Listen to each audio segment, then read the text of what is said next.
So in this particular video, we're going to talk to you about compelling communication.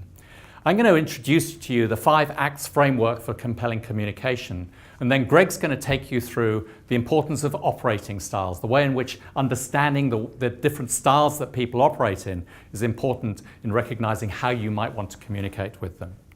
So let me take you through the 5 acts framework for compelling communication. It's actually not dissimilar from what you've been hearing, or what you have been hearing about in terms of Greg when he was talking about the Minto principle. We start off by, here is what I think we face. So this is defining the problem. And then talking about, and here is what I think we should do. The recommendation coming next. Here is the why. This is why we should actually be doing this. And here's what we should be doing to keep an eye on it. Okay, the evidence, the support that you need. And then finally, the call to action. There's some great work in this particular thing that can help you to perhaps emphasize a little bit more the way in which you want to communicate your particular challenge and your particular solution to the client as you move forward. This isn't dissimilar to the way that Barbara Minto puts things forward, but perhaps gives you some slightly different emphasis for you to be using as you are communicating. And now, in terms of how you communicate to individuals, Greg's going to talk to you now about the different operating styles, recognizing that people operate in different ways, and the ways in which they operate, you actually need to tailor your communication to their particular style. Over to you, Greg. Thanks, Patrick. So we've actually now got some recommendations around solving the client problem. It's now, how do we influence the client to our way of thinking? How do we influence the client to do the changes that we're suggesting? And one of the human elements you need to think about when you're presenting to your client with your recommendations is, what are the sort of the operating styles of the individuals, your operating style, as well as those who are receiving your recommendations, what's their operating style. So for example, we've got the connector.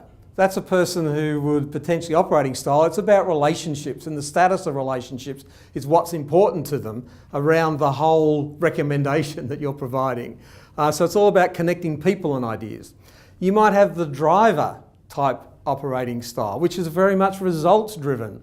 And so think about, like, if you're a results person yourself being a consultant, how might that go with somebody who's thinking about relationship status? So you need to understand the different operating styles. So going back to the driver. So communication directly and clearly, is really important to a driver. And they like to roll up their sleeves and get into the detail and understand it. You might have a detailer who actually is all about the process and really wants to have a sustainable, repeatable, whatever your solution is, a sustainable, repeatable process that can be implemented around the chosen solution. So that's really important to them. And they'll get into the detail about how, not necessarily into the high-level strategy around the recommendation. Another operating model on the slide here that you have in front of you could be a humanist. So in that situation, you've really got somebody who's focused around the environment and the atmosphere and the people. Are you empathizing with the individual situation that you're putting people in? And then the next one's a moderator operating style. So this is somebody who's maybe calm and steady, has attributes of the 4 that I've just talked to you about. And never really shows any extremes in behaviour, but has a good understanding of all the operating styles and the environment in which you're providing your recommendation. And finally, another operating style could be a creator who's really only interested in, or primarily interested in, that original thought and the big idea, and doesn't really want to get into the detail because their real focus is, what's that big idea and what can I do with it? So what's the quantum leap that we can take forward with this idea, and gets really excited and passionate and outgoing about that particular idea.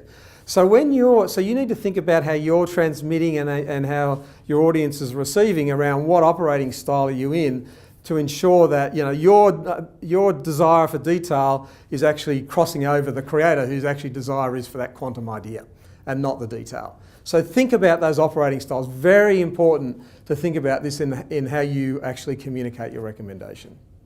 Okay, so what we'd like you to do now is move to the next slide, and it's all about what's your style. So you're now on your project and you're now in front of the client. So we would like you to think about what's your operating style, but as important, obviously, is what's your client's operating style. And you might have a group of 3, 4, 5 or 6 executives in the room, and you need to think about what are each of their operating styles and how are you going to adjust your style of communication or transmitting your message and influence to those different types of operating modes within your client. So good luck with that. Look forward to hearing the feedback.